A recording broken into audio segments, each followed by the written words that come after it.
Hello everybody and welcome back to the channel. In today's video we will continue producing our rock ballad, and particularly what we are going to do is we are going to record rhythm guitars. Coming up next.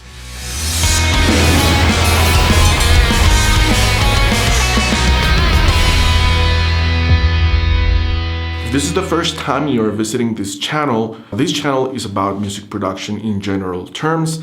If you are a self-producing artist, aspiring producer, engineer, this channel is for you. We share with you guys tips and tricks and tools to help you make better songs. This time I am documenting the production process of a rock ballad, and we currently are at the recording stage. You can go ahead and click on the link that's above here and it will take you to the first video of the recording series of how to make a rock ballad. The guitar we're going to record today is this Epiphone Les Paul here. It is, a straightforward Epiphone based on the Gibson Les Paul model. Pretty standard. I did some modifications to it, modded all of the circuits, and the humbuckers are different from the originals, but I will talk about that in a different video. But in general terms, this is a straightforward Les Paul sound, what we are after for this particular song. Now, if you haven't done so yet, please don't forget to subscribe to the channel and activate the notifications so that you are aware every time we have new content on this channel. And now, without further ado, let's jump into Pro Tools and I will show you guys what is my method and some considerations when recording rhythm guitars.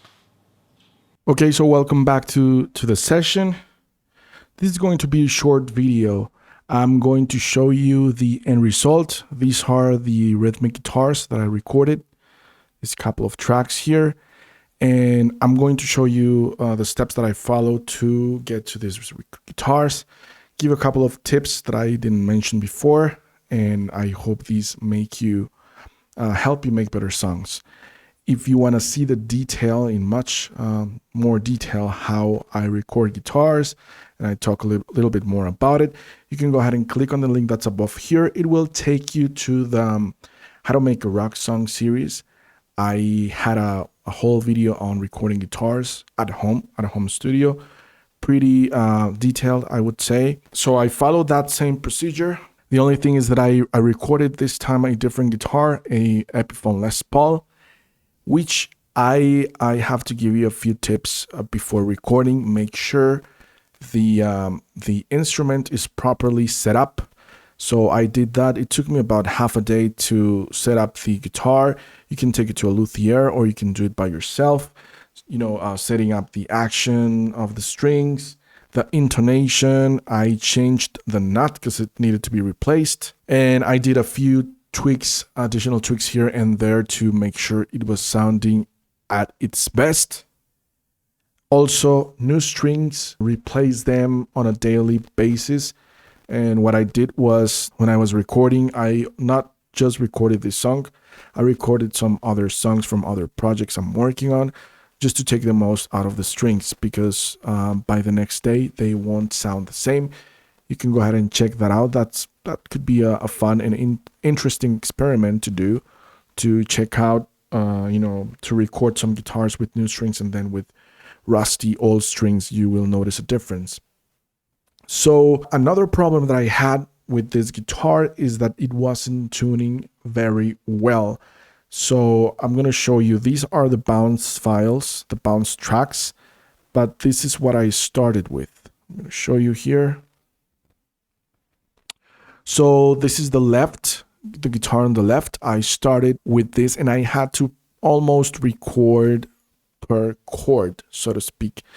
The F chord here was way too sharp, and I think that's part of the nature of the guitar, but if you have a very good instrument, you shouldn't have this issue. So I had to record all of my Fs and then the other chords separately. So let's take a listen here, for example, to this take here.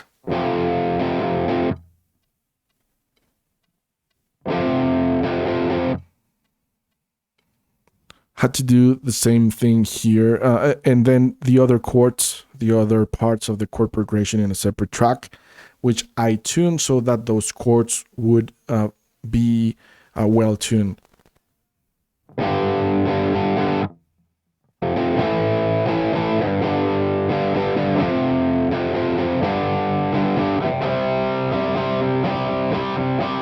So I followed this same process until the song was finished. And my advice to you that's going to help you make better songs, take tuning pretty seriously and get the right amount of effort and detail to have that as best as possible.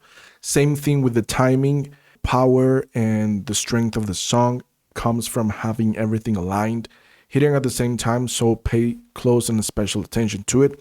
It took me quite a while to record these guitars, but it's gonna be worth it. Then what I did is I edited the guitars into a single track, as you will see here. So all of those bits and pieces were put together into one track with fades and so on. And then I also used for this section Beat Detective just to better align some hits to the grid. This is not something that I would recommend all the time. It could be very tedious. This time it was because of the instruments that I had, but the goal and the best scenario is to avoid this and record every single hit right from the very beginning. But just when you have to do it, you do it. That's what I did. And I finally made a comp bounced track here, and that's what I have here. Did the same thing for the left and right guitars, and the result is have one guitar track to the left side, the other one to the right side. That's what I like to do for rhythm guitars. So let's take a listen.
Okay, one last thing that I wanted to mention is that I'm trying a new amp emulation.